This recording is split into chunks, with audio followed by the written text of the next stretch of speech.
Simak Radio Roja Bogor 100.1 FM, Radio Roja Majalengka 93.1 FM, Radio Roja Palu 101,8 FM, dan Radio Roja Bandung 104.3 FM.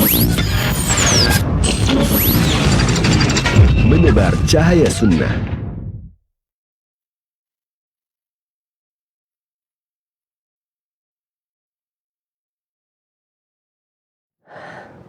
Assalamualaikum warahmatullahi wabarakatuh. Innalhamdulillah hamdan katsiran thayyiban mubarakan fi kama yuhibbu rabbuna wa yarda. Asyhadu an la ilaha illallah wahdahu la syarika lahu wa asyhadu anna Muhammadan abduhu wa rasuluhu amma ba'du. Ikhwatal Islam, a'azakumullah, sahabat Roja dimanapun Anda berada. Alhamdulillah, jumpa kembali bersama kami dalam program kajian ilmiah yang kami hadirkan secara langsung dari pembahasan rutin, pembahasan buku yang berjudul dengan pendidikan seksual untuk anak dan remaja dalam Islam. Dan alhamdulillah pada kesempatan hari ini penulisnya langsung seperti biasa yang akan menjelaskan dari buku tersebut, dan bab baru yang akan kita bahas yaitu mengenai laki-laki tidak sama dengan wanita. Bagaimana pembahasannya laki-laki tidak sama dengan wanita ini akan kita simak bersama, dan setelah materi kami buka sesi interaktif, sesi tanya jawab. Bagi Anda yang ingin bertanya, silahkan bisa mengirimkan pertanyaannya melalui layanan pesan WhatsApp di nomor 021-823-6543. Baik, langsung kita akan simak bersama materi yang akan disampaikan. Kepada Ustadz kami persilahkan, falyatafadhal mashkura. Assalamualaikum warahmatullahi wabarakatuh. Alhamdulillah, nahmaduhu wa nasta'inuhu wa nastaghfiruh wa na'udzu billahi min syururi anfusina wa sayyiati a'malina, may yahdihillahu fala mudhillalah wa may yudlil fala hadiyalah. Asyhadu an la ilaha illallah wahdahu la syarikalah wa asyhadu anna Muhammadan abduhu wa rasuluh. Ya ayyuhalladzina amanu ittaqullaha haqqa tuqatih wa la tamutunna illa wa antum muslimun wa ba'd. Para pemirsa TV Roja, kaum muslimin dan muslimat yang dimuliakan Allah, pertama kita bersyukur pada Allah Subhanahu wa taala pada kesempatan pagi ini kita kembali dapat bertemu untuk melanjutkan pembahasan dari buku Pendidikan Seksual untuk Anak dan Remaja dalam Islam atau Tarbiyah Jinsiyah. Kita akan lanjutkan pokok-pokok bahasan yang ada di dalam buku tersebut. Bab baru yang akan kita bahas pada pagi ini adalah laki-laki tidaklah sama dengan wanita. Jenis kelamin dalam Islam adalah laki-laki dan wanita. Tidak ada yang ketiga, apalagi keempat, kelima, dan seterusnya. Ya, ada dua jenis kelamin yang diakui dalam Islam, yaitu laki-laki dan perempuan. Dan keduanya tidaklah sama, ya, berbeda.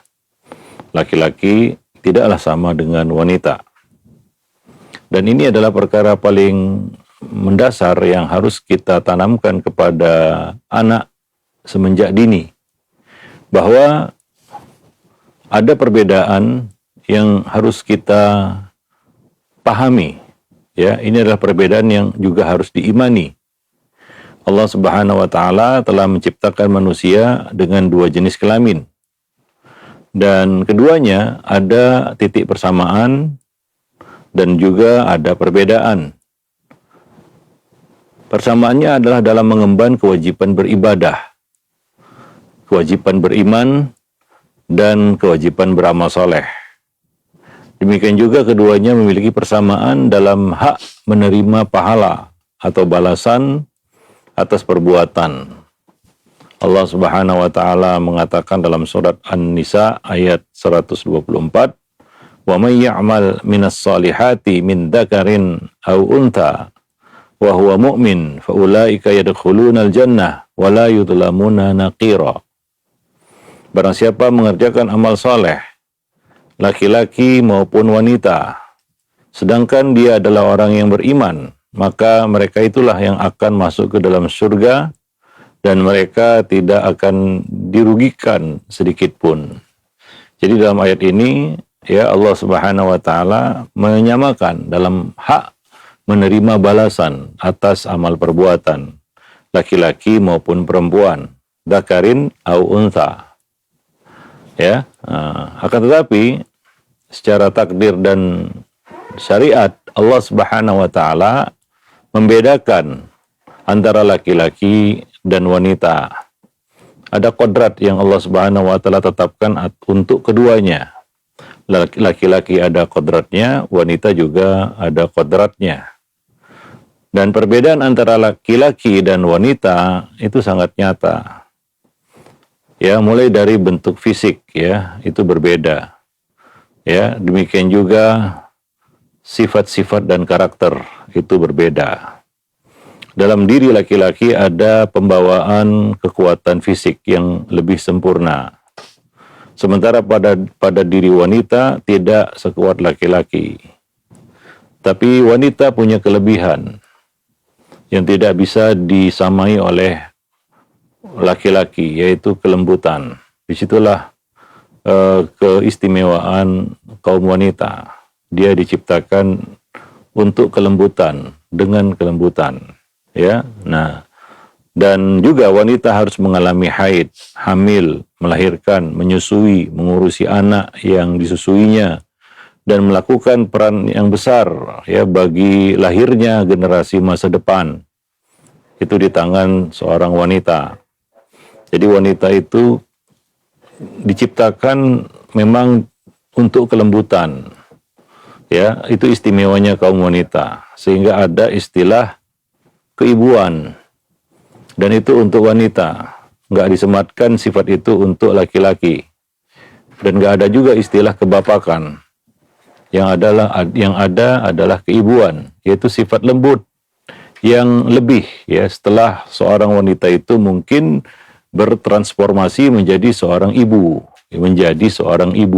ya. Dia punya kelembutan yang lebih daripada sekedar yang dimiliki oleh seorang wanita. Karena proses-proses yang dijalaninya yaitu hamil, mengandung, melahirkan dan menyusui.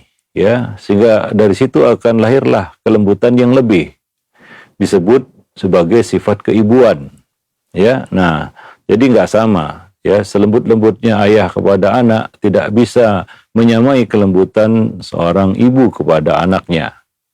Ya, nah demikian. Jadi kalau ada wanita yang kasar, ya, maka dia sudah keluar dari kodrat kewanitaannya.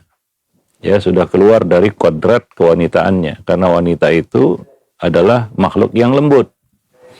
Maka di dalam pendidikan anak ya, kalaulah ya para suami itu bisa lembut kepada anak-anaknya, seorang ayah ya lembut kepada anaknya, maka si ibu tertuntut untuk bisa lebih lembut daripada kelembutan ayah terhadap anaknya tadi ya. Nah, harus lebih daripada apa yang ditunjukkan oleh ayah tadi. Dia harus bisa lebih lembut daripada suaminya terhadap anak-anaknya.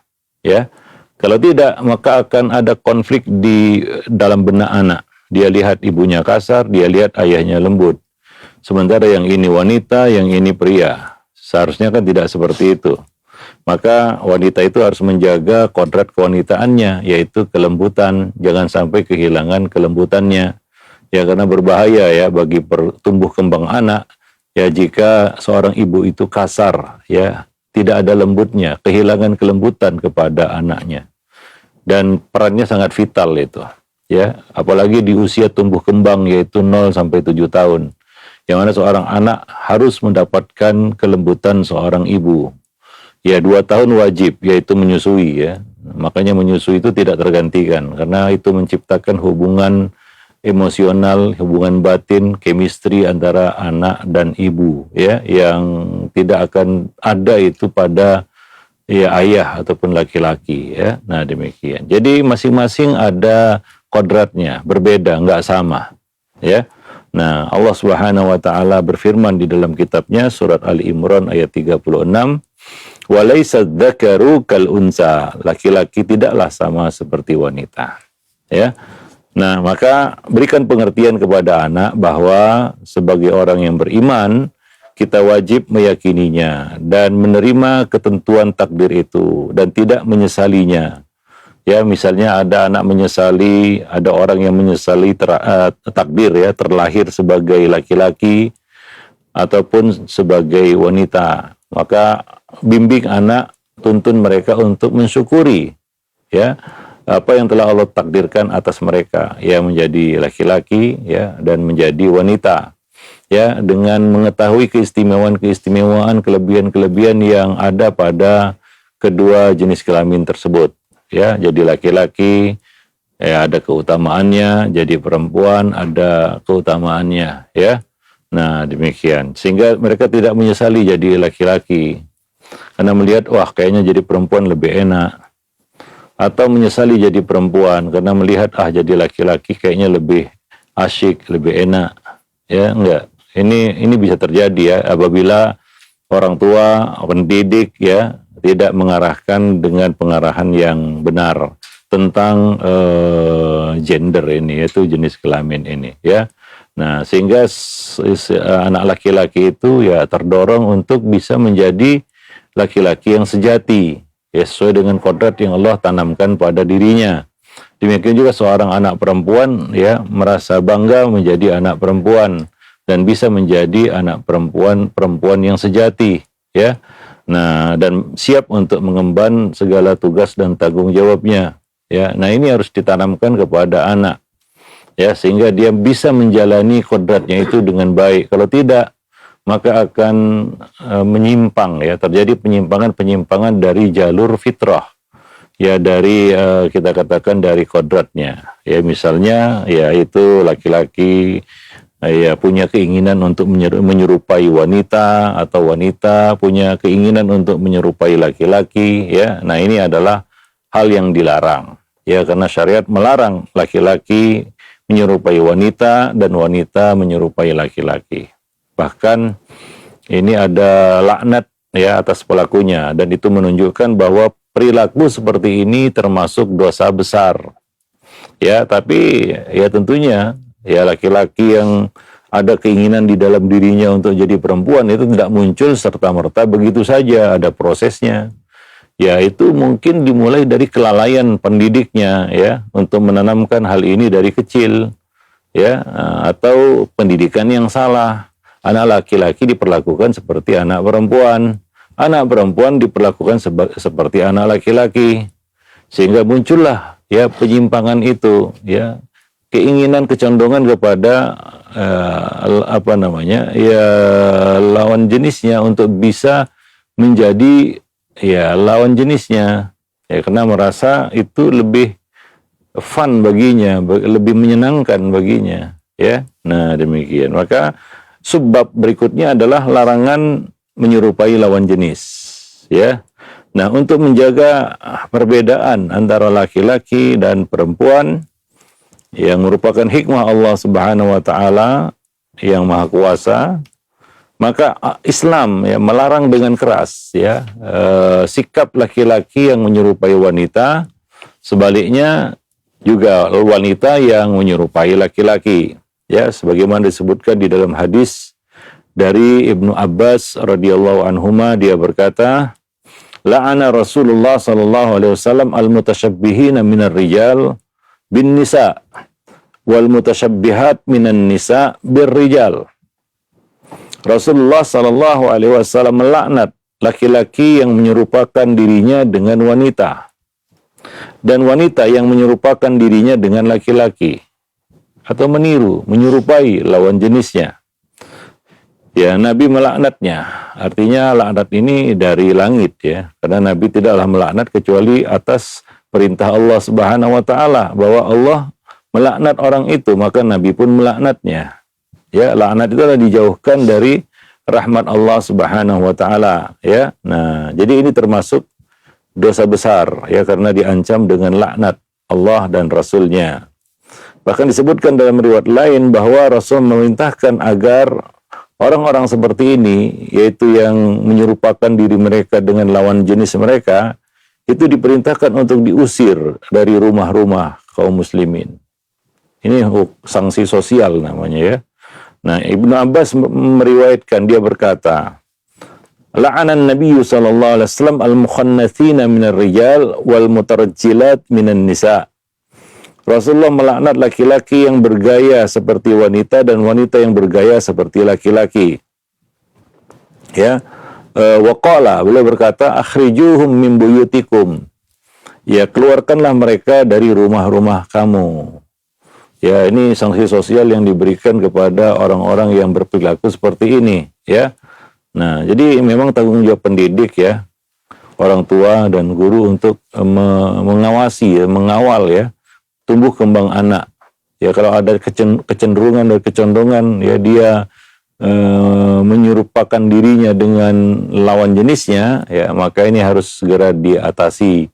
Harus segera kita diberi pengarahan atau ya dihentikan ya ataupun dilarang dia, karena kadang-kadang ini pengaruh lingkungan atau tontonan ya, ya tampilan-tampilan yang ada di layar kaca yang laki-laki menampilkan sosok perempuan, sosok perempuan menampilkan ya sosok laki-laki. Nah, ini sebenarnya tidak boleh walaupun bermain-main dan bercanda, yaitu kita menirukan lawan jenis kita dalam konteks bercanda. Itu bercanda yang tidak dibolehkan. Nabi juga bercanda, tapi Nabi tidak melakukan dan berkata kecuali yang hak. Ini la amzah, kata Nabi, walakin la amzahu illa haqqa. Ya, aku juga bercanda, al-mizah bercanda, tapi aku tidaklah bercanda melainkan aku mengatakan dan melakukan yang benar. Ya, bukan artinya kita dengan alasan bercanda kita sesuka hati, enggak, bebas berekspresi, enggak boleh. Karena ada nilai-nilai yang harus kita jaga di situ. Ya, termasuk bercanda ya dalam bentuk kita menirukan gaya, sifat, cara bicara, ya cara kita katakan berperilaku lawan jenis kita. Ya, misalnya laki-laki berperan ataupun ya kita katakan berlakon seperti wanita atau sebaliknya, ya, dengan memakai atribut-atribut wanita, dengan memakai perhiasan-perhiasan wanita, dan kadang-kadang menirukan gaya bicara wanita, ya, walaupun ini tujuannya bercanda, ya. Nah, itu juga tidak dibenarkan, apalagi ya dia serius melakukannya, artinya dia memang niat dan punya kemauan untuk itu, ya. Wallahu a'lam bishawab. Karena ancamannya tidak main-main, yaitu laknat dari Allah dan Rasulnya, ya. Jadi itu termasuk dosa besar. Ya, jadi diperintahkan ya untuk mengeluarkan mereka dari rumah-rumah kamu. Maka Ibnu Abbas berkata, menceritakan, itu perawi hadis ini, Nabi SAW telah mengeluarkan si fulan. Umar telah mengeluarkan si fulan, artinya mengusir di sini, mengeluarkan sih mengusir dari rumah ya, siapa? Si fulan. Umar juga mengusir si fulan ya karena punya sifat-sifat seperti ini. Ya, nah jadi ini sanksi sosial ya yang diberikan kepada mereka. Karena kalau tidak, kalau dikatakan ini hak asasi manusia, kebebasan berekspresi, kebebasan, iya makin menjadi-jadi, sehingga ya mereka punya komunitas, mereka punya slogan, ya punya ya kita katakan kelompok, ya bahkan sekarang punya bendera, punya atribut dan lain sebagainya, ya. Nah itu karena adanya pembiaran dan dianggap biasa, legal, ya. Nah, ya kalau di masyarakat barat yang sudah rusak di sana, ya memang udah nggak ada batas-batas lagi, ya, bahkan ya biasa namanya operasi mengganti kelamin, ya. Nah, ya itu satu hal yang sangat dilarang ya dalam Islam. Ya tidak dibenarkan sama sekali ya, menirukan aja nggak dibolehkan, apalagi dia mengganti kelaminnya ya. Ada pengecualian di sini, ada, yaitu orang-orang yang lahir cacat, punya 2 alat kelamin. Itu bisa terjadi, tapi 1001 jarang terjadi ya, tapi bisa terjadi, bisa. Ini yang disebut dengan mukhannas ya. Nah, ya itu bisa terjadi dan ada hukumnya ya, dibicarakan juga baik itu di dalam ilmu faraid, bagaimana status warisannya dianggap laki-laki atau perempuan, ya, ataupun hal-hal lainnya. Ya seperti kewajiban agama yang berkaitan dengan gender misalnya, ya. Nah tapi itu kan jarang ya, bayi lahir dengan dua jenis kelamin, ya, yang sama-sama aktif ataupun nampak, ya. Ini cacat ya yang terjadi pada bayi, ya. Itu menunjukkan kemahakuasaan dan kehebatan Allah Subhanahu wa taala bisa menciptakan seperti itu dan bisa terjadi seperti itu. Maka kita yang lahir normal, ya, yang lahir laki-laki ya dengan alat kelamin laki-lakinya, perempuan dengan alat kelamin perempuannya, ya. Nah, secara terpisah. Nah, ada orang yang lahir punya dua alat kelamin sekaligus. Maka bagaimana caranya? Ditunggu mana yang lebih dominan. Ya, apabila dia lebih dominan jadi laki-laki, maka dibuanglah alat kelamin wanitanya atau dimatikan atau tidak difungsikan. Ya, dan dia diarahkan menjadi laki-laki. Ya, diberi pakaian laki-laki, diperlakukan sebagai laki-laki dan diberi hukum-hukum yang berkaitan dengan laki-laki. Tapi kalau kecenderungannya ketika dia besar ya adalah perempuan, maka dimatikanlah ya, kelamin laki-lakinya, ya, dan diarahkan untuk bisa menjadi seorang wanita, ya. Nah demikian. Tapi itu kasus khusus, ya, pengecualian yang sangat jarang terjadi. Kebanyakan ya kita normal, ya, dengan jenis kelamin masing-masing. Maka tidak boleh ya transgender di sini, yaitu merubah jenis kelamin, ya. Nah tanpa ada kita katakan uzur, ya, seperti yang kita sebutkan tadi. Nah demikian. Jadi hikmah perintah Nabi SAW ya untuk mengusir mereka dari rumah-rumah kaum muslimin adalah agar perbuatan ini tidak menyeret kepada perbuatan kemungkaran yang lebih besar, ya. Nah, bisa menyeret kepada kemungkaran yang lebih besar, bisa. Ya kita lihat sekarang ini, ya, kita katakan propaganda LGBTQ+, ya, itu sudah demikian masif, ya, disebarkan di tengah-tengah manusia. Sehingga coba lihat, ya, sampai ada yang melegalkan perkawinan sejenis, ya. Nah itu sudah legal di masyarakat barat sana, ya. Nah ya laki-laki kumpul dengan laki-laki, ya, perempuan dengan perempuan juga, padahal ya itu kan bukan pasangannya, ya. Hewan saja bisa membedakan itu. Tapi kalau tidak jelas batas antara laki-laki dan perempuan, itu bisa terjadi. Maka Islam dalam hal ini tegas, ya, tidak ada kompromi, ya, atau beralasan di balik slogan HAM misalnya, bahwa itu kan kebebasan berekspresi, itu adalah hak asasi manusia.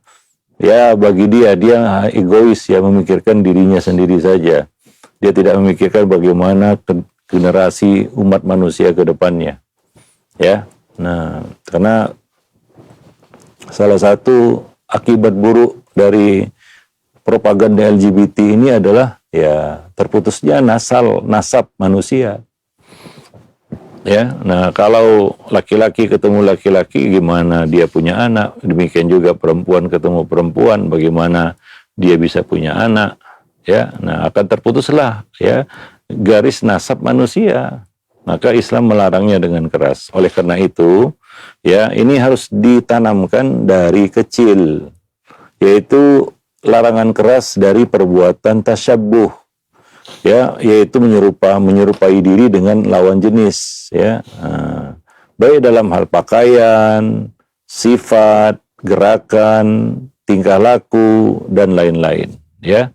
Nah jadi ada kekhususan masing-masing, ya, yang nggak bisa, ya, kita katakan dilakukan oleh lawan jenisnya. Nah demikian, ya, perempuan dengan kodratnya sebagai perempuan, ya, dia diproyeksikan untuk menjadi ibu rumah tangga, menjadi guru bagi para generasi penerus, ya, manusia, ya, anak-anak, ya, karena tidak ada yang bisa lebih dekat secara batin kepada anak selain ibunya, ya. Nah itu tugasnya, Ya, demikian juga kaum pria ini ditugaskan untuk mencari nafkah, mengais kehidupan. Dan itu adalah keistimewaan mereka, diberi kekuatan untuk itu, ya, diberi ketahanan untuk itu. Jadi ya demikian, Islam meletakkan sesuatu pada tempatnya dan jalurnya. Ya, dan itu yang diinginkan di sini, ya. Yaitu seorang anak memahami dirinya sebagai laki-laki. Tugasnya apa? Ya, satu sifat yang harus dimilikinya, misalnya leadership, kepemimpinan, itu adalah sifat yang khusus bagi laki-laki. Tadi ya, perempuan punya sifat kelembutan. Nah, itu adalah sifat keibuan tadi ya. Dan itu sifat yang memang khusus bagi mereka. Ya, yang nggak bisa dilakukan oleh pria. Demikian juga wanita, ada satu kekhususan pria yang nggak bisa mereka handle tangani itu, yaitu kepemimpinan. Maka Nabi SAW mengingatkan, la yufliha qaumun wallau amrahum imra'atan. Tidak akan beruntung, ya, tidak akan sukses satu kaum yang menyerahkan urusannya kepada kaum wanita, yaitu kepemimpinan. Karena kepemimpinan itu adalah ya keistimewaan ya seorang pria atau laki-laki. Dia diciptakan untuk itu. Ya, nah demikian. Wallahu a'lam bishawab. Jadi ini adalah larangan yang sangat tegas dan keras. Tidak ada kita katakan perselisihan pendapat di kalangan ulama dalam masalah ini, yaitu di dalam bab larangan menyerupai lawan jenis. Ya, kecuali yang menyempal, dan itu nggak dihitung ya para pemirsa kaum muslimin dan muslimat yang dimuliakan Allah Subhanahu wa taala.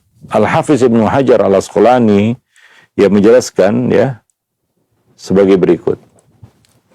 Jadi mengomentari ataupun menjelaskan hadis-hadis Nabi tentang larangan dan laknat terhadap orang-orang yang menyerupakan dirinya dengan lawan jenisnya.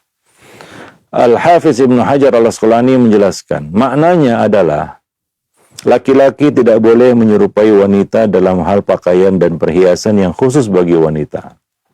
Dan tidak boleh pula sebaliknya. Ya, perempuan juga jangan dibiarkan menyerupai laki-laki dalam hal pakaian, perhiasan, dan hal-hal yang khusus bagi laki-laki. Ya, karena mereka bisa jadi, satu bisa jadi banci, yang satu bisa jadi tomboy. Ya, dan itu bisa mengeluarkan mereka dari kodrat mereka. Ya, nah demikian. Allah Subhanahu wa taala juga menjelaskan tentang kaum wanita, ya. Afaman yunasha'u fil hilyati wa huwa fil khisami ghairu mubin. Ya, ketika orang-orang Quraisy mengangkat, ya kafir Quraisy maksudnya mengangkat malaikat itu sebagai anak-anak perempuan Tuhan. Allah menyanggahnya dan berkata, pantaskah malaikat-malaikat ini dijadikan anak-anak perempuan Tuhan? Sementara perempuan itu sifatnya adalah yunasha'u fil hilyah, tumbuh kembang, tumbuh besar dia ya dengan perhiasan. Itulah dia wanita yang menyukai perhiasan, karena itu menghasilkan kelembutan pada diri mereka. Suka yang indah-indah, ya, yang nyaman-nyaman, yang enak-enak. Memang itu kehidupan wanita. Wa huwa fil khisami ghairu mubin, dan mereka dalam pertengkaran itu nggak bisa ngotot, ya, nggak bisa kita katakan menang, ya. Itu wanita karena mereka memilih mengalah. Karena sifat lembut mereka itu mendorong mereka untuk lebih mengalah. Ya, tidak suka ngotot. Ya, di dalam pertengkaran atau perselisihan keributan, dia lebih memilih menyingkir. Itu wanita itu. Kecuali wanita yang sudah rusak kodratnya, ya. Yang ya kita katakan teriak-teriak, ya. Kemudian bertengkar, ya, dengan melabrak-labrak, kan begitu ya, yang nggak cocok ya dengan kodratnya sebagai wanita. Tapi kadang-kadang banyak juga kaum pria membiarkan istrinya seperti itu, ya, kehilangan kelembutan dan kodratnya sebagai wanita. Ya, nah, melabrak sana, melabrak sini, teriak sana, teriak sini, itu bukan dunia wanita, itu bukan kodrat wanita. Nabi SAW menegur Aisyah. Ya, suatu ketika Nabi bersama Aisyah, tiba-tiba datang Yahudi ini memang ya tingkahnya itu menjengkelkan ya. Dia mengejek Nabi, menghina Nabi dengan mengatakan Assalamu alaika ya Abul Qasim. Orang Yahudi tidak memanggil Nabi dengan sebutan Rasulullah Muhammad, apalagi Rasulullah ya. Mereka memanggil Nabi itu dengan sebutan Abul Qasim. Ya, mereka berkata, orang ini berkata, Yahudi ini berkata, Assalamu alaika ya Muhammad, ya Abul Qasim. Ya, Assam itu artinya mati, maut. Kalau bahasa kasarnya di sini ya mampus gitulah kira-kira ya, kata yang sepadan dengan Assam itu. Ya ini kasar ya, ini kasar. Ya memang Yahudi itu memang niatnya mau kasar sama Nabi ya. Nah di situ ada Aisyah. Aisyah terpancing di sini ya. Karena ya bagaimana tidak terpancing, yang dihina ini kan suaminya, ya Nabi lagi ya. Nah Aisyah membalasnya dan berkata, Assalamu alaika wa la'nahu wa. Nah, atas kamulah apa itu tadi kata itu dan laknat dan sebagainya kan begitu ya. Nah, Nabi biarkan? Enggak. Nabi tidak membiarkan Aisyah seperti itu. Nabi berkata kepada Aisyah, wahai Aisyah, kapan kamu dapati aku itu orang yang kasar? Ya, nah artinya Nabi itu penuh kelembutan, dan wanita itu harus bisa lebih lembut, hatta dari Nabi. Nabi kan laki-laki ya. Nah, kalaulah Nabi bisa lembut, ya sebagai laki-laki dan sebagai Nabi, ya wanita itu harus bisa lembut dari itu. Dari sini Aisyah ya, Nabi mengatakan, Nabi menegur Aisyah, wahai Aisyah, sejak kapan kamu dapati aku itu orang yang kasar? Kalau kamu mau membalasnya, ya ucapan itu, cukup kamu katakan wa alaika, ya kamu juga begitu aja lah. Itu lebih elegan ya, itu lebih santun ya, itu lebih beradab, beretika, dan itu menjaga kelembutan, kehormatan seorang wanita ya. Nah, jadi Nabi tidak membiarkan istri beliau itu kasar ya, ngelabrak begitu, nggak pantas sekali itu. Apalagi di tempat umum ya. Ya teriak-teriak ya. Dan dibiarkan begitu ya. Nah, itu nggak boleh dibiarkan seperti itu. Ya, itu pemandangan yang nggak lazim sebenarnya, nggak pantas sama sekali ya, teriak-teriak wanita ya, ya. Nah demikian. Ya kalau suaminya membiarkan itu namanya dayus kan gitu, ya. Nah demikian. Ya Nabi nggak membiarkan gitu. Istri beliau menjadi sosok yang kasar, karena wanita itu memang kelebihannya adalah kelembutan ya, jangan sampai rusak kodrat itu. Nah apalagi dibiarkan jadi tomboy ya. Nah itu mungkin salah didik dari kecil ya, dikasih mainan anak laki-laki ya, diperlakukan seperti laki-laki ya. Mungkin orang tuanya kepingin anak laki-laki, tapi ya mungkin yang lahir sudah besar ya, harapan wah ini mudah-mudahan yang keluar laki-laki, ternyata keluar perempuan ya. Nah tapi keinginan itu masih dipendam, akhirnya dia perlakukanlah anak itu seperti anak laki-laki ya, karena dia kepinginnya kan anak laki-laki. Nah ini yang kadang-kadang membuat anak ini jadi kehilangan kodratnya sebagai perempuan, jadi tomboy, karena dia dari kecil ya dikasih hal-hal yang berbau laki-laki. Singkirkan dululah ya keinginan kita ya, ambisi kita ya, itu kita korbankan untuk anak ya. Jadi kawal pendidikannya dengan baik ya. Nah kalaulah ya memang kenyataannya dapat anak perempuan lagi kan gitu ya, sudah 5 anaknya ya, ini yang kelima lahir keluar laki-laki perempuan lagi ya, terima ya, sabar, karena ada balasan yang dijanjikan Allah bagi orang yang diberi anak perempuan dan dia sabar membesarkannya ya. Jadi jangan berkecil hati ngelihat orang lain, wah kayaknya enak kali punya anak sepasang, ada laki-laki ada perempuan ya.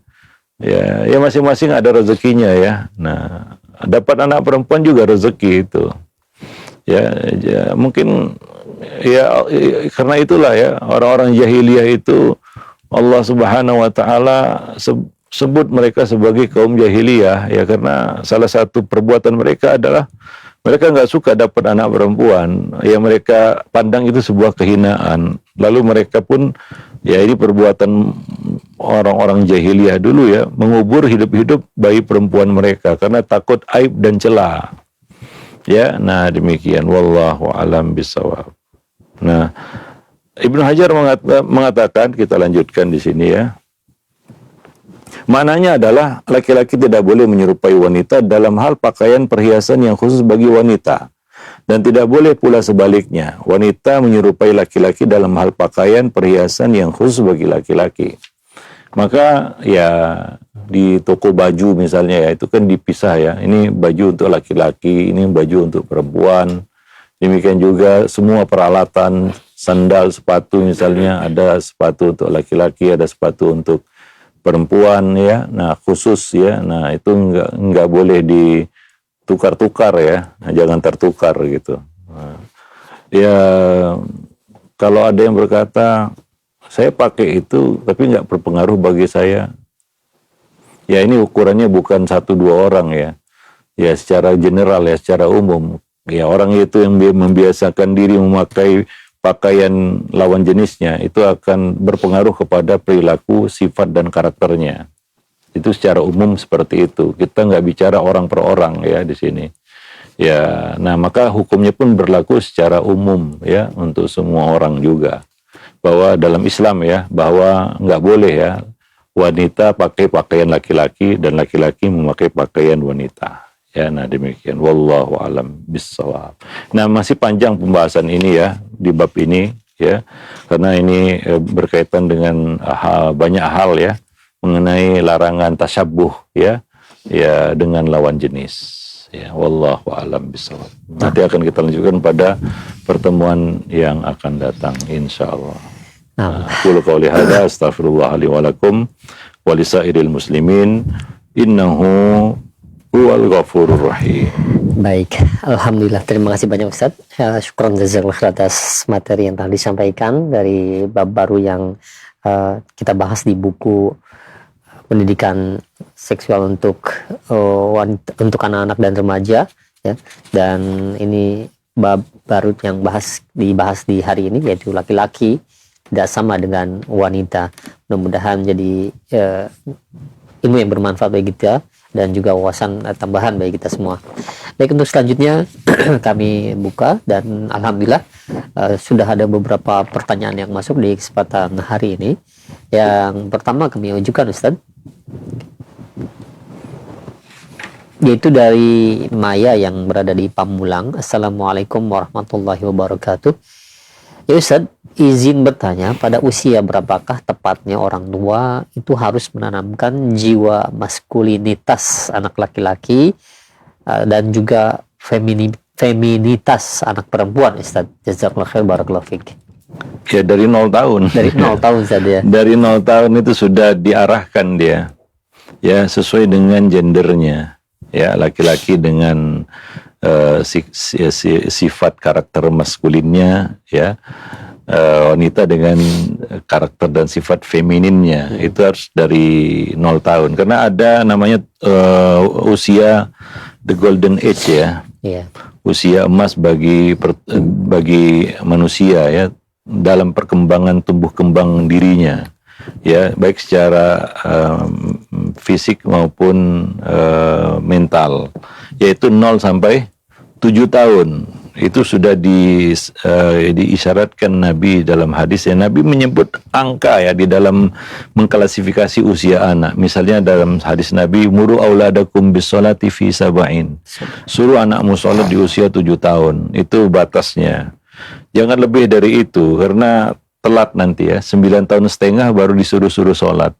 Sementara beberapa bulan lagi dia mungkin sudah balik ya. Nah, telat itu. Ya kalau bisa jangan lebih dari 7 tahun ya. Nah lebih cepat lebih bagus ya gitu. Jadi 7 tahun itu memang angka yang punya makna ya. Nah, maka para ilmu psikologi modern terutama yang berkaitan dengan psikologi anak mengatakan ya usia tumbuh kembang anak itu 0 sampai 7 tahun. Nah di situ harus dibangun pondasi yang benar gitu ya. Nah nggak boleh lalai dan nggak boleh absen di situ, gaib itu pendidik di situ di usia-usia itu ya, terutama ibu ya. Ibu itu nggak boleh absen gaib di umur itu, di rentang usia itu, rentang anak di usia itu 0 sampai 7 tahun harus hadir, wajib. Ya 2 tahun wajib dia hadir untuk menyusui ya. Nah ya selebihnya ya memang ini pondasi ya. Nah kalau pondasinya nggak benar ya nggak ada bangunan yang akan bisa didirikan di atasnya. Artinya ya dia menjadi pribadi yang rapuh ya, tidak punya karakter apa-apa ya, dan cenderung arahnya ke negatif saja ya. Nah, demikian. Jadi istilah sekarang disebut ini karakter building ya, pembentukan karakter anak itu yang paling krusial, masa yang sangat krusial itu 0 sampai 7 tahun ya di situ. Nah demikian. 7 tahun ke atas, 7 sampai 10 itu ya kita pematangannya ya. Nah remaja itu sudah jadi ya sudah terbentuk ya, sudah tinggal mengarahkan gitu ya. Nah ya demikian. Susah kalau untuk dirubah lagi kalau sudah masuk menginjak usia remaja baru nampak ya, oh ada sifat ketomboyannya gitu ya, baru berusaha untuk dialih-alihkan, nggak bisa, susah ya, karena sudah terbentuk pondasi yang salah di sini dari kecil. Terbentuk pondasi yang salah. Nah kalau itu sudah mengkristal di usia remaja, ini berat ya. Maka ada istilahnya, manusia itu punya tabiat asli. Ya, kalau dikatakan nanti keluar aslinya, itu maksudnya adalah sifat dan karakter yang dibentuk di usia itu. Dia akan kembali ke situ.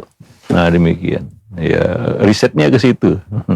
Ya kalau program lah manusia itu adalah sebuah program yang maha agung gitu ya. Nah kalau di riset dia baliknya ke situ itu.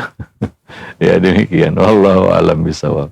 Maka di usia itu pendidik itu harus hadir, nggak boleh kosong, ya nggak boleh bengong begitu ya. Apalagi ditelantarkan, dibiarkan begitu ya. Nah misalnya anak 0 sampai 7 tahun dibiarkan main gadget, wah itu betul-betul hancur itu. Ya 0 sampai 7 tahun mainnya TikTokan.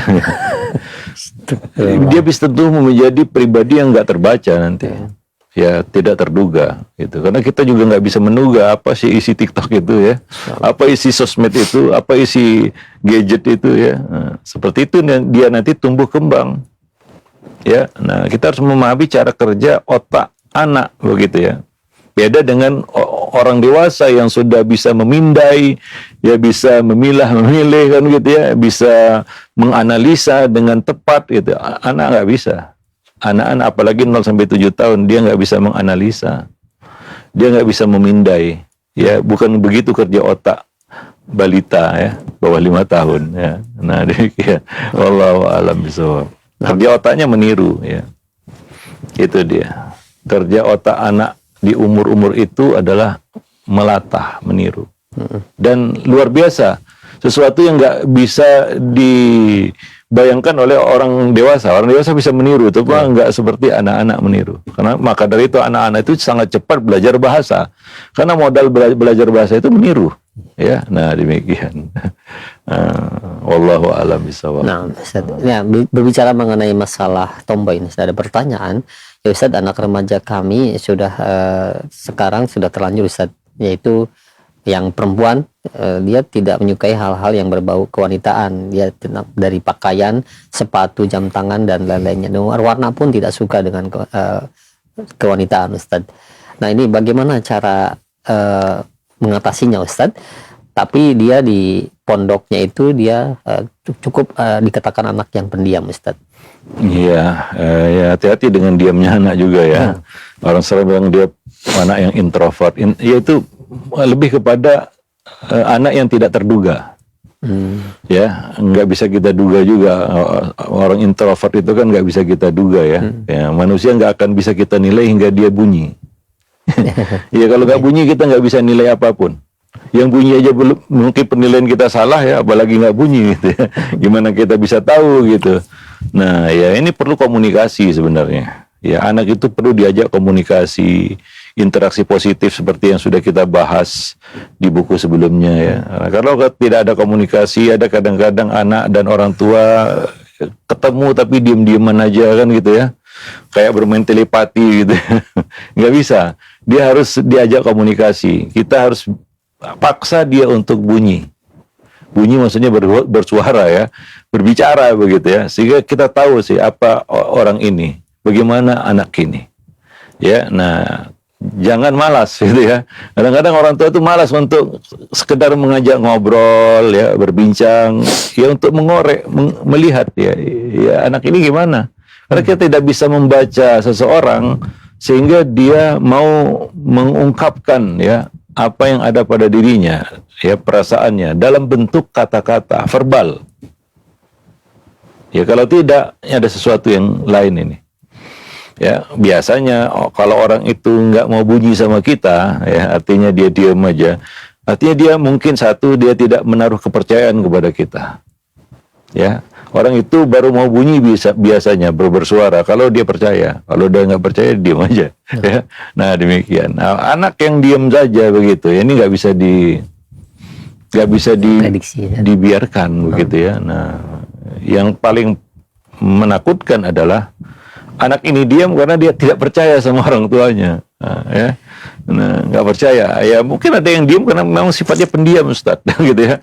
Jadi dia memang pendiam dari kecil, pendiam. Memang ada orang seperti itu, ada ya. Nah, pendiam-pendiamnya orang ya nggak mungkin kan dia diam terus, gitu ya. Makanya dalam Islam kan dilarang puasa bisu, ya nggak boleh. Ada seorang wanita yang nggak bicara, nggak ngomong, diam aja. Maka Abu Bakar bertanya, kenapa wanita ini? Orang mengatakan, oh dia puasa bisu, dia puasa berbicara. Ya, memang dulu ada kata-kata saum itu seperti ya perkataan Maryam, ini lirrahmani sauma. Saum di sini maksudnya ya tidak bicara begitu ya. Ya menunjuk kepada bayinya, ya nggak bicara. Dulu ada, tapi sekarang nggak boleh. Di dalam syariat Muhammad sallallahu alaihi wasallam itu tidak dibenarkan. Maka Abu Bakar berkata kepada wanita, bicaralah. Sungguhnya Rasul melarang ya perbuatan seperti itu ya. Nah, jadi kita nggak bisa membiarkan anak diam sibuk bahasa ya.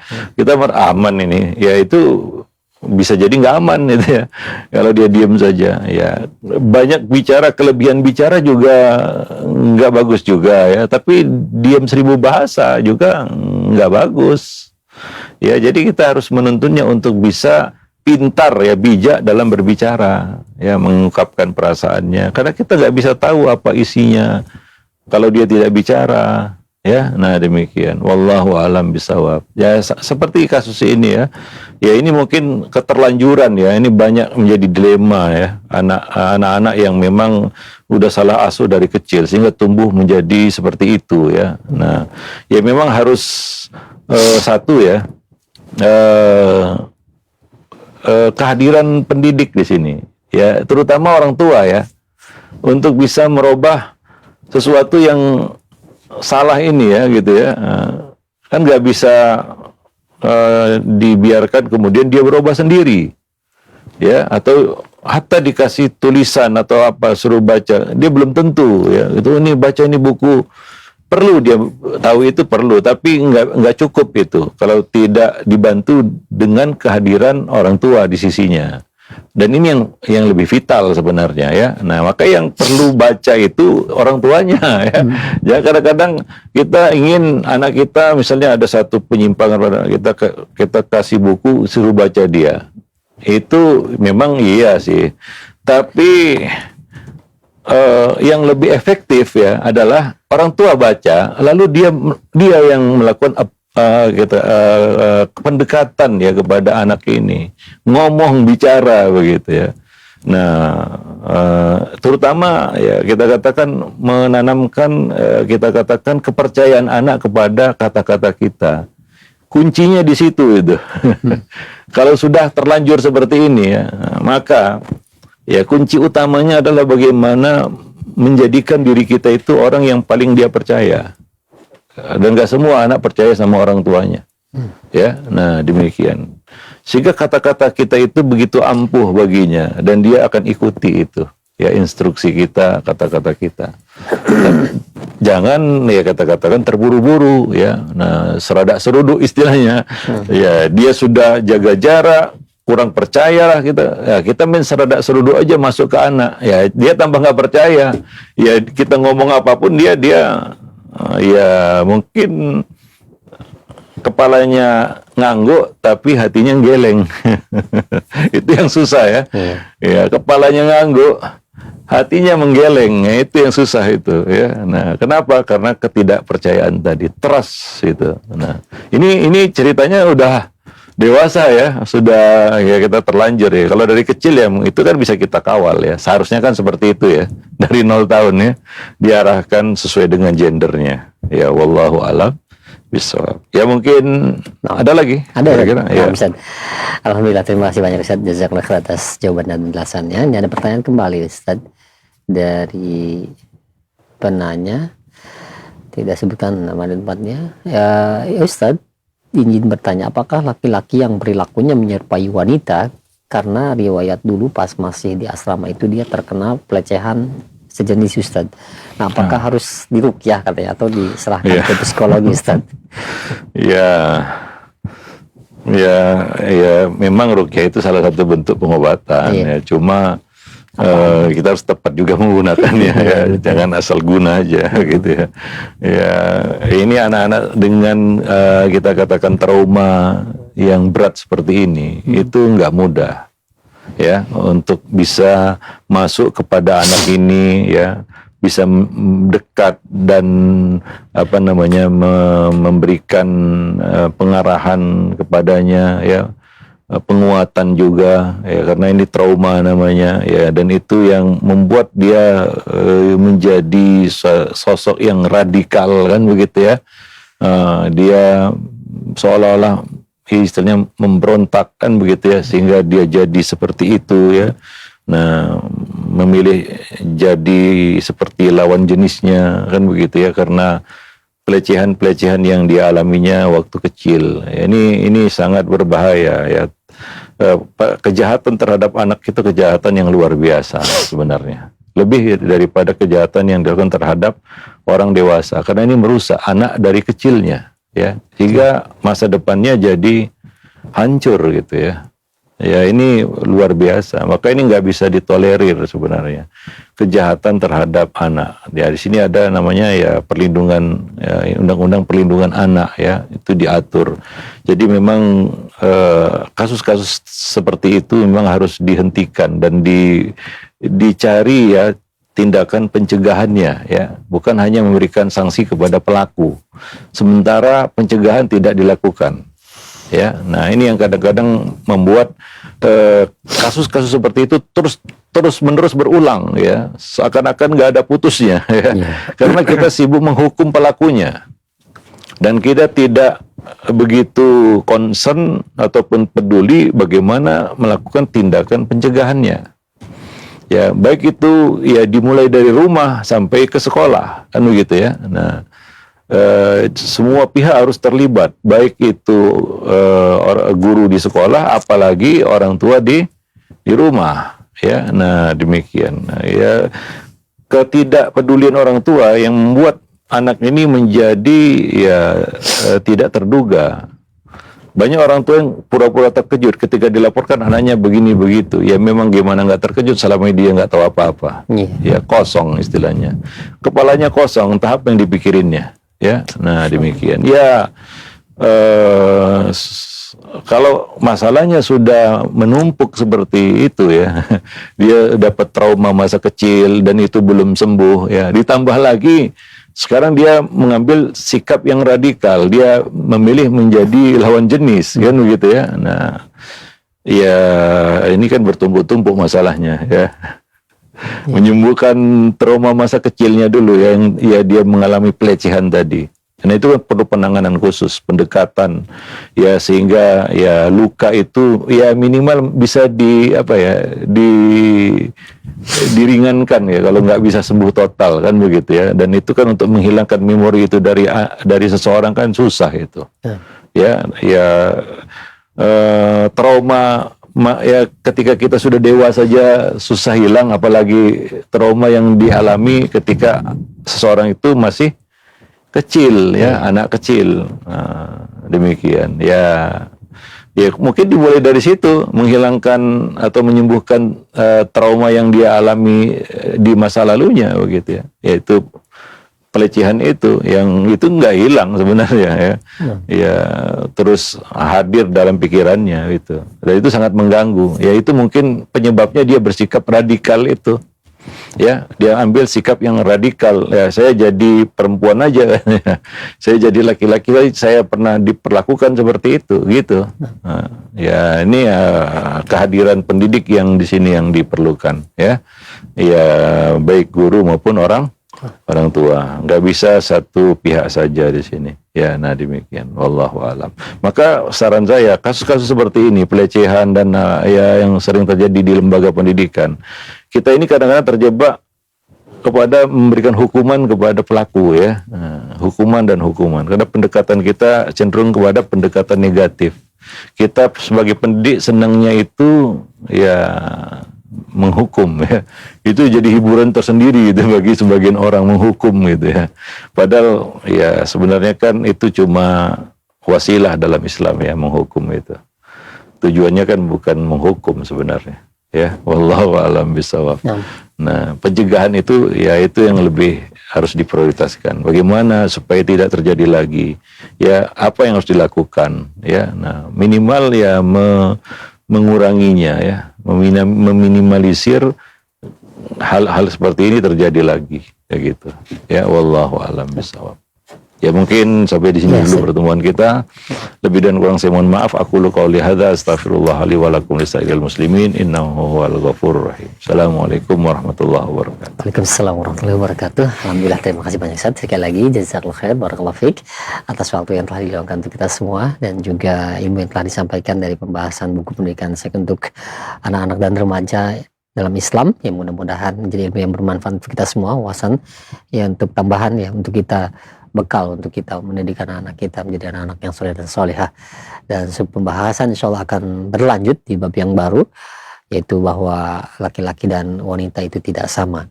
Yang mudah-mudahan nanti insya Allah di kesempatan Selasa yang akan datang kita dapat bersua kembali untuk melanjutkan pembahasan yang bermanfaat ini. Demikian kami undur diri. Mohon maaf apabila ada kesalahan. Wassalamualaikum warahmatullahi wabarakatuh.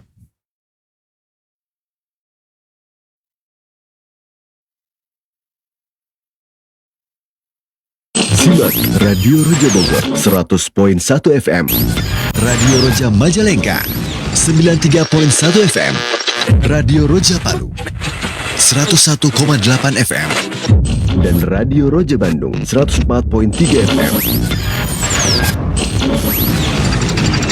Menebar cahaya sunnah.